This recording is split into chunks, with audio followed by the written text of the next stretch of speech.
হে জগতবাসী, আজকে আমি শামীম আলী চিশতি আপনাদের সামনে একটি আলোচনা নিয়ে আসলাম।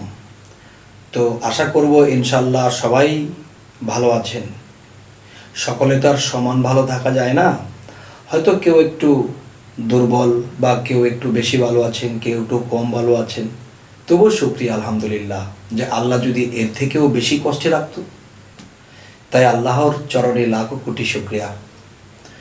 তো আজকে আপনাদের সামনে যে আলোচনাটি নিয়ে আসলাম, সে আলোচনাটি হলো যে একটা কথা আছে যে মানবের সেবা করতে হবে। এখন দেখা গেছে মানবের সেবা করতে হবে, এটা ঠিক, কিন্তু দেখা যায় এমন কিছু বিষয় ঘটে যে মানবের সেবা করতে গিয়ে, একজনের সেবা করতে গিয়ে 10 জনের সেবা নষ্ট হয়ে গেছে। এবং দেখা গেছে এমন কিছু লোক আসে, তারা সেবা পাইবার যোগ্য, এমন দেখতে এমন বুঝতে, কিন্তু তারা সেবা নিজেরা তো করে না, এবং দেখা গেছে অন্য কারো সেবা নষ্ট করে এবং শত্রু হিসেবে যদি আসে। তো আমি বলবো যে প্রত্যেকটা মানুষেরই দিক নির্দেশনা বুঝে চলাটা সম্ভব হয় না, তবে নিজেকে যতটুকু জ্ঞানের দ্বারা পরিচালনা করা যায় অতটুকু বুঝে চলা উচিত। যেমন কিছু কিছু মানুষ আছে তা বানরের স্বভাব, কিছু কিছু মানুষ আছে যে বিভিন্ন পশুর স্বভাব, কিছু কিছু মানুষ আছে তাদের স্বভাবের মধ্যে ইঁদুরের স্বভাব। এখন ইঁদুরের স্বভাব যেই মানুষগুলো, তো ইঁদুরের গুণ ক্ষমতা কি? এই ঘরের জিনিসপত্র কেটে ওই ঘরে নেয়, ওই ঘরের জিনিসপত্র কেটে এই ঘরে আনে।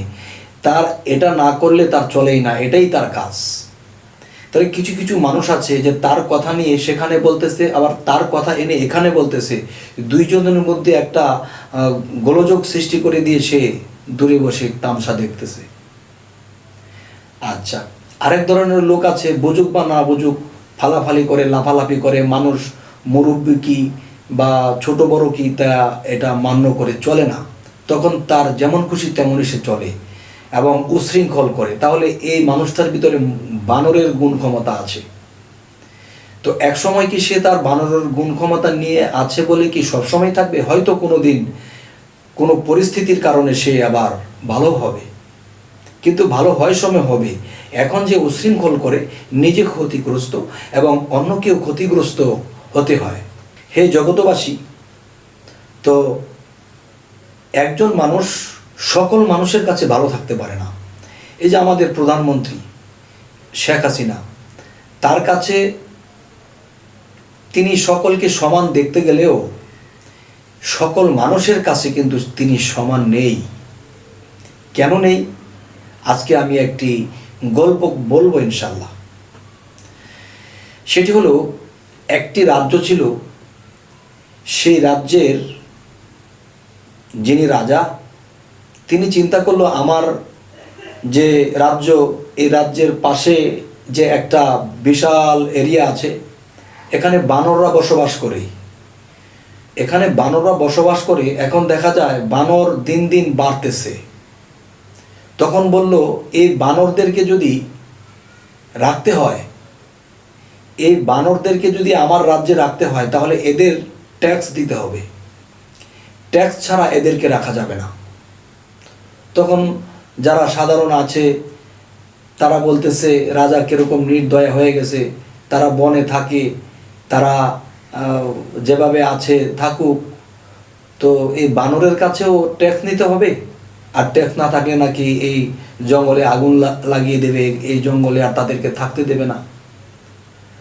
তখন রাজা যখন এই সিদ্ধান্ত নিল, তখন দেখা যায় সকল মানুষে এটাকে নিয়ে গবেষণা শুরু করতে হলো। রাজা নির্দয়া হয়ে গেছে, রাজার জ্ঞান বুদ্ধি কেমন হয়ে গেছে, বনের পশুর কাছ থেকে ট্যাক্স নেবে। আচ্ছা, আইন যখন হয়ে গেছে, এখন আইন চালু হয়েছে, এখন বানররা লাইন ধরে ধরে আসে রাজার চেয়ারের মধ্যে, টেবিলের মধ্যে যখন বসছে ট্যাক্স নেবে, তখন এরা আসতেছে, বানর ট্যাক্স দিয়ে যাচ্ছে। এখন রাজার হাতে একটা বেত, অনেক বড় লাঠি, এই লাঠিটা দিয়ে এই বানরদেরকে একটা করে পিটানি দিয়ে দেয়। ট্যাক্সটা নিল, ট্যাক্সটা নিয়ে পরে একটা করে পিটানি দিয়ে দেয়। তো প্রত্যেকটা বানরকে যখন পিটানি দিয়ে দেয়, ট্যাক্সও নিচ্ছে আবার পিটিয়ে দিচ্ছে, তখন মানুষ যারা ছিল আশেপাশে তারা বলতে লাগলো, রাজা এত নির্দয়া, এদের কাছ থেকে তো ট্যাক্স নেওয়াই ঠিক না, আবার কি হচ্ছে যে আবার একটা করে পিটানি দিয়ে দিতেছে। রাজা কি যে নির্দয়া হয়ে গেল। তখন এরকম ট্যাক্স নিতে নিতে হঠাৎ রাজার কানে আসতে শুরু করলো, রাজা নির্দয়া, রাজা পাষণ্ড, রাজা বনের পশুদের দিকেও তাকায় না। তখন জিনিসটা কি হলো, তখন রাজা বলল, সবাই আমাকে এরকম কথা বলতে লাগলো, আচ্ছা ঠিক আছে, আমি সকলের কথা রাখবো, আমি বানরের কাছ থেকে ট্যাক্স নেব, কিন্তু কাউকে পিটাবো না। তখন বানররা যখন আবার ট্যাক্স দিতে আসলো, তখন ট্যাক্স নেয় আর এদেরকে বিদায় দেয়। এরকম করতে করতে শত শত বানর আসতেছে, ট্যাক্স দিতেছে, যাচ্ছে। হঠাৎ করে একটা বানর লাফ দিয়ে রাজার টেবিলে উঠেছে। টেবিলে উঠিয়া হাউ মাউ কেচের মেচের ভেসকি টেসকি দিয়ে তখন সে চলে গেল। আরেকটা বানর আসছে, সে দেখছে যে বানরটা টেবিলে উঠছে, তখন সে কি করলো, ওই টেবিলের মধ্যে উঠে সে ক্যাচের ম্যাচের করতেছে, রাজার দাড়ির ধরে টান দেয়, রাজার চুলে ধরে টান দেয়, রাজা কিচ্ছু বলে না। হঠাৎ করে কি করলো, বানরটা রাজার কাঁধের মধ্যে উঠছে, উঠে বেসকে বুসকে দিতেছে। তখন কি হলো, তখন বানর চলে গেল। তখন সমস্ত যারা ছিল তারা বলতেছে, আরে রাজা তো ঠিক কাম করছে, যে তাদের কাছে ট্যাক্স নিত, একটা করে পিটানি দিয়ে দিত, এটাই তো ঠিক আছে। এখন দেখো বানর কোথায় উঠেছে, রাজার টেবিলে উঠে ক্ষান্ত হয়নি, রাজার কাঁধে পর্যন্ত উঠছে। হায় হায়, রাজার আইনই তো ঠিক আছে। হে জগতবাসী, আমি যে জিনিসটা বোঝাতে চাই, ও হে জগৎবাসী, যে যে একটা সংসার চালায় সে কিন্তু তার সংসারের ভাওটা জানে, কোথায় কি লাগবে। যে এই দেশটা চালায় সেও কিন্তু জানে কোথায় কি লাগবে। একটা সংসারের মধ্যে তিনজন সন্তান, তিনজন ছেলে সন্তান, তিনজন মেয়ে সন্তান। এখন মেয়ের মর্জি মায়ে বুঝে, ছেলের মর্জি মায়ে বুঝে, কখন কাকে কি দিতে হবে, কাকে কিভাবে রাখতে হবে, কাকে কি সান্ত্বনা দিতে হবে। এখন দেখা যায় আমরা কি করি, একজনের সংসারে গিয়ে আমরা বলতে থাকি, এই তুমি এভাবে করো, তোমার সংসারটা এভাবে চালাও, তোমার সংসারটা এভাবে করো। কিন্তু যে গৃহিণী, সে তো জানে না রে বাবা, আমাকে শিখাইতেছে, আমার সংসারটাতে কিভাবে আমি 6 জন সন্তানকে মেনটেন করি, এটা আমি জানি। তাহলে যে আজকে যে কথাটি বুঝাইতে চাইতেছি, যে এই পৃথিবীতে মানুষের রূপে মানুষ জন্ম নিলেও ভিতরটা বানরের স্বভাব থাকে, কুকুরের স্বভাব থাকে, শিয়ালের স্বভাব থাকে, বিভিন্ন খারাপের কিছু স্বভাব থাকে। তখন সেই স্বভাব নিয়ে যখন মানুষ একটা স্তরে যায়, দেখা যায় একজন মানুষ ছোট স্তরে ছিল, সে ছোটোখাটো কাজ করে খাইতো, হঠাৎ করে তার কাছে কোটি কোটি টাকা আসছে, এখন তার রং, তার কথা, তার স্রোত, তার ধরন সমস্ত কিছু চেঞ্জ হয়ে গেছে। তাহলে বোঝা গেল যে সে এত টাকার ওজন সে সইতে পারতেছে না। আচ্ছা, এখন বানরদেরকে পিটিয়ে দিল। এখন যারা বলেছিল যে বানরদেরকে পিটানো কেন হচ্ছে, এটা তো ঠিক হচ্ছে না, লাস্টে তারাই আবার বলতে লাগছে যে না, রাজার আইন ঠিক আছে, তিনি পিটান দিয়ে দিত, এটাই ঠিক আছে। আজকের এই আলোচনার মূল বিষয় হলো, যাকে যেখানে রাখা সেখানেই রাখতে হবে, এবং তার যোগ্যতা বলে সে একদিন উঠে আসবে, সেটাই সত্য। যেমন আমার জীবনে আমি একদিন নিচু স্তরে কাজ করতাম, ক্ষেত খামার করতাম, বা আমি গরু পালতাম, ভেড়া ছাগল পালতাম। এখন এগুলা লালন পালন করে এদের মর্জিগুলো বুঝে বুঝে আমি উন্নত করে আমি একটা সাইট গড়ে তুলেছি। এখন আমি যখন একটা বিশাল খামারের মালিক হয়ে গেলাম, বা আমি বিশাল একটা ধনী লোক হয়ে গেলাম, তখন ধনী যে হয়েছি, সেই ছোট থেকে আমি আস্তে আস্তে অনেক কষ্টে মাথার ঘাম পাতায় ফেলে আমি এই পর্যন্ত এসেছি। হঠাৎ আমার একটা সন্তান জন্ম নিয়েছে। এখন সন্তান তো যখন যা চায় তাই পায়, তার কোনো কষ্ট নাই। কিন্তু সে যে এই সংসার ফ্যামিলিতে বড় হলো, সে কিন্তু গরিবের দরদি না। গরিব কত মানুষ কত কষ্ট করে টাকা কামায়, এখন সেই সন্তান কিন্তু টাকার মধ্যে জন্ম নিয়েছে, তিনি কিন্তু অভাব এখন বোঝে না। এখন যদি তাকে টাকা পয়সার মালিক বানিয়ে দেওয়া হয়, সে যেভাবে সেভাবে খরচ করবে, সে এই টাকার মর্ম বুঝবে না।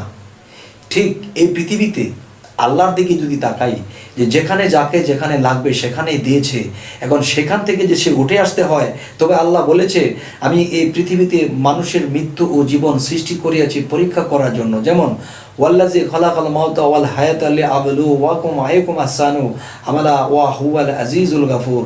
আল্লাহ বলতেছে আমি এই পৃথিবীটা পরীক্ষার মঞ্চ বানিয়েছি, মানুষের মৃত্যু ও জীবন সৃষ্টি করিয়াছি আমি পরীক্ষা করার জন্য। তোমাদের মধ্যে কে কর্মে উত্তম, তিনি সেই উচ্চস্তর লাভ করবেন। তো আজকের এই কথাগুলো বলার যে উদ্দেশ্য, যে সংসার ফ্যামিলিতে বাবা মা একটা ছেলেকে নিচ স্তরের কাজ দিয়ে রেখেছে, আরেকটা ছেলেকে সমস্ত সংসারের দায়িত্ব দিয়েছে, কিন্তু আরেকটা ছেলে যদি তাকে হিংসা করে, তারে এত উচ্চস্তর দিল, আমাকে তো নিচে দিল, যদি তিনি জ্ঞানী হয়ে থাকে সেটাই মেনে নেবে, আর অজ্ঞানী হিংসা করবে। তো আমি যে কথাগুলো বুঝাইতে চাইলাম, যে আমরা এই পৃথিবীতে চলাকালীন আমার বাবা মা, আমার মালিক, বা আমার কোনো অফিসার, বা আমার কোনো মুরব্বী, তিনি যদি আমাকে খুশি হয়ে একটা কাজ দেয়, সেটাকে আমি মন দিল দিয়ে করব। করতে করতে করতে করতে মালিককে যখন আমি খুশি করে ফেলবো, তখন মালিক আমাকে এই স্থান থেকে উপর স্থানে সেই নিয়ে যাবে। আর যখন দেখেছে আমার যোগ্যতা নেই, তো নিচে রেখেছে। আর যখন দেখেছে আমার যোগ্যতা হয়েছে, তখন তিনি আমাকে উপরে উঠাইছে। তবে এই পৃথিবীতে আমরা কখনো কারোর সাথে হিংসা নিন্দা করব না। যে যে স্তরে আছি সেই স্তরেই থাকব, আর যে স্তরের যে যোগ্যতা, সেই যেন সেই স্তরে থাকে। আর এর চেয়ে বড় যোগ্যতা যখন দেওয়া হয়, তখন বানরের স্বভাব তার মধ্যে কাজ করে, ইঁদুরের স্বভাব তার মধ্যে কাজ করে, যে তিনি ঘরের মাল কেটে ঘরে আনবে, এই জনের কথা তার কাছে বিক্রি করবে, তার কথা তার কাছে বিক্রি করবে। তখন দেখা যায় ব্যবসা প্রতিষ্ঠান ভালো থাকবে না, বা কোনো বাড়িঘরের মধ্যে যে সংসার নিয়ে চলাফেরা করে, এদের মধ্যেও শান্তি হবে না। তাহলে বোঝা গেল যে আমার মুরব্বী, আমার মা, আমার বাবা, তারা আমাকে, বা আমরা 6 জন বা 7 জন সন্তান আছে, এদেরকে যে স্তরে রেখেছে, যেভাবে রেখেছে, এভাবে যদি থাকি, তখন আমরা সেখানে থেকে যোগ্যতা অর্জন করব। তখন আমার পিতামাতা যখন দেখবে যে হ্যাঁ, সে তো ছোট স্তরে দিয়েছে, তার কাজগুলো কিন্তু বড় বড়, এখন তাকে বড় দায়িত্ব দেওয়া যায়। হে জগতবাসী, আমরা এই পৃথিবীতে যতদিন আছি, আমরা হিংসা নিন্দা করব না। যখন যে অবস্থায়, আলহামদুলিল্লাহ, আর ওই অবস্থায় আমরা অগ্রসর হব। তবে দেখা যায় ইহকাল পরকাল আমরা কোথাও ঠেকবো না। হে জগতবাসী, আজ এই কথাগুলো বলেই রাখছি। সকলেই ভালো থাকবেন। আল্লাহ হাফিজ।